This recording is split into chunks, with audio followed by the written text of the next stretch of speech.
All right, guys, we're going to grade the Bullet, but I got to tell you, some really fun stuff has come out of this. Gambler has reached out and said, hey, if you want a Go Fast boat, we'll bring you on. So we're going to get a Gambler. And Ballistic said, you want to go fast, we'll get you a boat. So we've got a Ballistic, I think with the 300 Racing Mercury on it coming too. I really hope we get a nice day out. Again, and it's funny, I got some great comments about this. I said in that last video, I was respectfully fearful of that boat. I'm not afraid of my boat anymore, right? I know how my boat reacts in just about every condition, hopping a wake, hopping a wave, cornering, all that stuff. Until you know that, boats are dangerous. My boat's still dangerous, but it's way less dangerous. So I didn't know if I over trimmed it, if I overlifted the motor, it might spin out on me, which is why I only pushed it to probably 85% of its true what it could do, and I didn't have room, right? But I do like to go fast, and I am going to run a Go Fast Bass Cat boat too. So we're going to see what some of these other boats will do. So I'm real excited about that. So all right, so let's get to the scoring. And by the way, I've already shared my scoring here with Jeff, the gentleman that loaned me the Bullet, and it was really funny. He said, I pretty much agree with everything you say. So it's fun that guys are appreciating that I'm trying to be objective about that. You saw that with my own personal boat, right? I repped my boat for the problems I saw wrong with my boat. I pointed out the things I liked. I'm going to do that same thing with all of them. So, and by the way, next week, if the weather holds out, we're going to go out tomorrow in Dickey's Phoenix. So you'll see a Phoenix boat next week. So scoring as with all these, 0 to 9, less than average, 10 to 12, good, average, 13 to 16, good, 17, 18, excellent, and nobody has scored 19 or 20 to blow my socks off.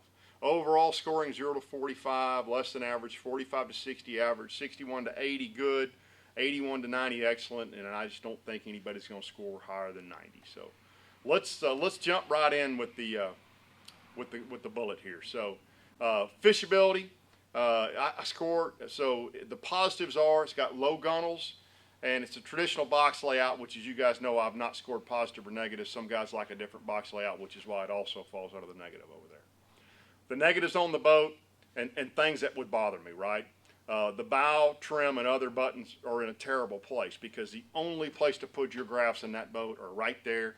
And I didn't put it on here. There's no real place to flush mount any kind of a graph up there. So that's just a terrible layout. The front deck is extremely narrow up there, which I'm talking about where you fish, right at the front of the boat. It really tightens down, so putting anything up there, it gets real tight really fast. The boat really does get pushed around in the wind. Now again, part of that's because it's a 1,400-ish pound boat, and part of it is just the design of the boat. It being narrow, it just gets pushed around more. It is very tippy. It's very similar. You saw the tip test or the listing test. Very similar to what we experienced in the Bass Cat. I think maybe even a little bit worse. And then, of course, we've already talked about traditional box layout there. So I score it from a fishability standpoint, an 11 average. Probably not a boat that I would enjoy fishing out of on a daily basis. Certainly not on a team fishing tournament where I got 2 guys on that front deck. Fit and finish. It's got good carpet. It's got good glass. It feels, as I said, really solid running. I got 0 fiberglass feedback. Well, that's not true. I got a little bit last night. So the little bit of feedback I got, I just happened to be in a conversation with one of the guys I already talked about, and I said, what do you think about that boat? He goes, it's a well-built boat. He goes, there's a lot of Kevlar in that hull, which is how they've lightened it up. He goes, it's really not that hard to work with, and we've really never seen significant issues in the boat. So good from a fit and finish standpoint. It's got really big live wells, I think. I'll get to that in a minute. The seats, I don't like how low they are, and they're not fancy. They're just seats, right? I don't like those rod racks down the side and the front. And again, that could fall into fishability, but I've been kind of scoring this kind of stuff in fit and finish. And then the dash won't accommodate any kind of a graph, right? And to do graphs, you're going to have to stack them up there, which is fine with some guys. But I'm going to make the comment now. I've been thinking about how to say this. This boat feels like a design from 10 years ago. Now, granted, and you know what? It may be the same design from 10 years ago, but I'm talking about the top cap. Feels like a boat I would have seen 10 years ago. There's nothing new. There's nothing revolutionary. It seems like they're building the same boat for a long time now. And by the way, is there anything wrong with that if you're building a boat? Bullets have a cult following. I don't know the number, but I believe they build well less than 100 boats a year. They're not trying to be the best boat for everybody, and they are not the best boat for everybody. But there's just a lot of stuff on this boat that that I just felt like was sort of a design that has not been updated in a long time. That's how I want to say that. It's not been updated in a long time. So scores of 12 on an average on fit and finish. Okay. Performance. It's a dry ride. You saw how even in that cross chop it was shooting the waves straight out to the side. It is a good big water boat, which surprises me. I'd never really thought about how a long, skinny boat would ride, but it rides really good in rough water. It is really fast. And Jeff tells me even with a 250 four-stroke on it, it's in the mid-80s. So it is a very, very fast boat, low to mid-80s. The boat has great lift. And I want to say something there, and I should have said it back in, I don't know really where to put this in the review, but one of the things he said to me, which is also a comment I've heard about a couple of bass cats in particular, are you cannot front load them. As a matter of fact, I may have put that in this review somewhere later. Let me look real quick. I didn't. So you saw, which is interesting to me, that he says you can't put much weight in the front of the boat, which is okay. In my boat, I got two great big boxes in the back. In this boat, you don't. You got two small boxes on the back deck and then two unfinished boxes back there where you can pile stuff in. Well, truthfully, I'm not real excited about putting tackle back there next to my batteries where it's just going to rattle around, and I don't like that. So again, that probably goes back to fishability, but there's just some things about the design and about the way you got to load that boat that makes it a specialty boat. It is a go fast boat. It's, to me, not a terribly fishable boat. By the way, don't get me wrong, Andy Morgan can fish circles around me, but he's sacrificing some things to run that boat, and obviously it's something he's comfortable sacrificing. I've already talked about it has good lift. It lands soft. I've talked about that in several boats. They don't bottom out when you come down off a wave. And it's that V, right? It's that front V that splits that water. So it lands soft. I put you got to drive it in the negatives, but let's face it, at a boat running anything over 68, 70 miles an hour, you better be holding on to the steering wheel and driving it. But you do have to drive it. It's going to walk. You saw it starts walking around on me when it gets up there. And as Jeff said, I mean, there's very little boat and not even the whole prop in the water when you're going that fast. So you got to drive it. Now the hole shot, you do have to feather it or you're going to spin out on that hole shot on that boat. But good gosh, he's turning a 28 pitch prop. So it actually had what I would consider a pretty amazing hole shot for a 28-inch prop. If you were going to go in Arkansas jumping levees and needed to get up real fast to jump back over the levee, I'm sure you could prop this boat out where it would literally jump out of the water. So I scored the first boat in the blew my socks off category on the performance on this boat was a 19. For a boat that big, to have that good a ride and go that fast, you heard me, I was giggly. It was a neat experience. So where it loses some points in fishability and fit and finish, boy, it scores great in performance. Amenities, it's got a lot of storage, but again, this is where I made that little asterisk to note to myself that the storage is in the front of the boat, and my understanding is you can't load the front of the boat real heavy or the boat won't really perform very well. It does back there in the back on either side where the battery compartments are. I would say that's good prop and or tool storage. You got space on both sides if you don't need it for tackle storage.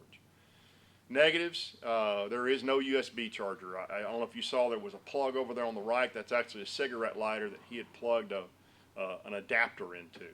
It's got the battery straps. The batteries aren't strapped down more than just the little cloth latches. The glove box, and I said it in the video, it just felt cheapy to me, and the little handle would spin all the way around, and gosh, it would take $100 to fix that, but they've not done it. There's no way to flush mount a graph. I've already talked about that. There is no sump access. And you're going to have bilge pumps go out. You're going to have to get down there for different reasons. If you own that boat more than a few months or a year, that's a problem to me. It's a very small ice chest. In Texas, we drink a lot of water in the summertime, and I would go through that, what that ice chest will hold. There is no driver's cleat for tying the boat down, and there's no net storage. Now, I don't score them for this, but it kind of goes in with the whole review of this boat. If you go to Bullett's website and click on features, I think you'll see it right there on the page. This is what pulls up. So I went on there to look at specs. I mentioned earlier, I think, Jeff told me it's a 45-gallon live well. There's not a specs page on the Bullet website. There's nowhere that tells you what the actual beam is. It is sketchy. And it's so sketchy that when you click on features, it pulls up, yes indeed, the 2014 standard features. They've not updated that page. Well, most boat manufacturers 2021s are coming out. Ranger's page is the 2021 models. They are 7 years outdated. 7 years outdated on their website. I don't understand that. I've been thinking about that a lot, and I've been doing the math in my head, and if they make 50 boats a year and say they sell them for 50 grand a hull, that's $2.5 million. That's a pretty small company. I can appreciate that. But they're not trying very hard on some stuff. Kind of back to, it felt like the design was a design for years ago. I talked about the switches and the panel. I'm fine with those. I actually think those have less failures than the push button switches that seem to get wet and fail. I've told you I've had a couple fail on my boat. But there's just some issues on a Bullet bass boat, on their website. I've heard some other things about getting parts from them that it just feels like it's a small company that's not making some effort in some areas that they ought to. And that's just my opinion. If you're a Bullet guy, please don't send me hate mail. But come on, guys, your website's at least 7 years out of date. And there's just no information on there. All there basically is very short descriptions, length of the boat, and a bunch of pictures. And some of those pictures are pretty old, because I saw one of them had the old style racing Mercury on there with the old rainbow on it. I mean, that motor's 12 years old, and that's still one of the photos that they're featuring on their website. So I'll knock it off on that now, but under amenities, I only score them a 12. For all those reasons. They just haven't done much with this boat. And again, it's a cult following. Guys love them. The guys that own them love them. They buy them over and over and over. So that's one way you can make more money doing it that way. Trailers and other stuff score 11 average. I've already talked about a little bit of this. It does have LED backup lights. It's got a swing tongue. I believe those are oil bath hubs. I didn't pull them apart. I could be wrong on that. There is, according to Jeff, can't find it on the website, but he says you can get a parking brake option. He said you can also get rod tubes on the front. How can I not score it or state it when it's not even on their website?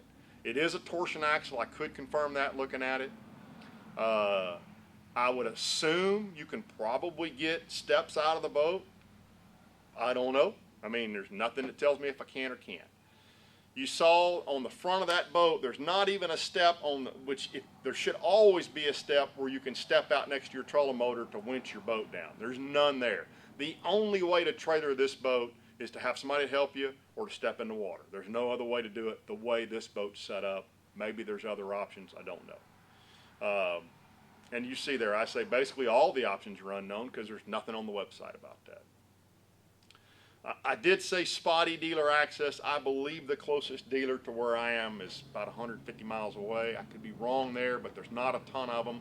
Again, they don't sell a whole lot of boats. The trailer quality just isn't what we have reviewed in some other boats, and I've had some comments from some boat owners since they saw that first video that confirms that. And I've already talked about the website. There's no diagrams. There's no spec pages. It's pretty spotty. So on trailers and other stuff, I score the boat, again, an 11. So I score the Bullet 65, and not surprisingly, the vast majority of that score is based on performance. It's a well-performing, very fast boat. It would be hard for me to fish out of on a daily basis. I said it in the video. If I win the lottery, now I haven't been in a Gambler in Allison. I haven't been in a Gambler in years and had never been in an Allison. If I won the lottery, I got space for 2 boats here, and I could have a second Go Fast boat to play in. I'd love to be able to play in one of these. But there you go. I scored a 65.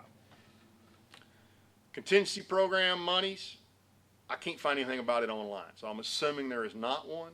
If there is one, they ought to talk about it, so they get a score of 0 there. So that's my take on the Bullet. Again, I like the boat. I like driving the boat. It's a lot of fun. That motor, guys, if you haven't seen that video, go back and watch the first couple of minutes and listen to that racing Mercury. It sounds mad. It sounds angry. It's fun to drive, but it's not my next bass boat. So I'm looking forward to getting in the Phoenix. We're going to do that hopefully tomorrow, and I'll get that video up for you guys next week. I'm not exactly sure which Phoenix. I've got it in here. I'm not going to guess at it, but we'll be in the Phoenix tomorrow, and tons of videos coming for you. If you don't subscribe to the channel, please do. I very much appreciate that. I am that close to 10,000 subscribers, which has happened literally in 2 years. And also click on the bell so you get notifications of my new video when they come out. They'll let you know. And as I said in my last video, likes and comments are huge. That's what moves me up the algorithm with YouTube for me to get more views, it's one of my goals is to get more views so I can grow this thing, do more videos, share more content with you guys. So all your shares, all your likes, very, very much appreciated. Thanks for tuning in, guys. A ton of comment coming this week. If you haven't seen it, I just updated the Minn Kota foot pedal video. I'll post it right there so you can check it out. I'm also going to get a lake report up probably tomorrow for you guys. So this will be at least 3 videos this week, and I think I got something coming for you Saturday too. So this may be my first ever 4 video week. So stick around, join us, Ken Smith Fishing family, by clicking on the subscribe, and we'll see you guys again here in the next couple of weeks. Thanks, guys.